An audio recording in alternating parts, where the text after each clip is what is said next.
IMF کی report کا بنیادی نکتہ یہ ہے کہ حکومت نے یہ جائزہ خود کروایا اور مقصد گڈ گورننس اور مالیاتی ڈسپلن اور شفافیت یقینی بنانا ہے۔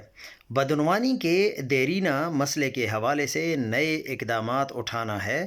اس رپورٹ کے تناظر میں شہباز حکومت کو بیوروکریسی سے لے کر ہر ادارے میں بدعنوان عناصر کے خلاف مہم تیز کرنا ہوگی۔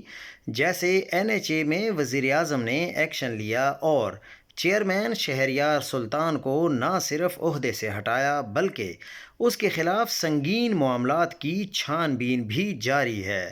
شنید ہے کہ ہٹائے گئے چیئرمین کی مبینہ کرپشن، بد انتظامی اور اقربا پروری کی ہوشربا کہانیاں سامنے آئیں گی۔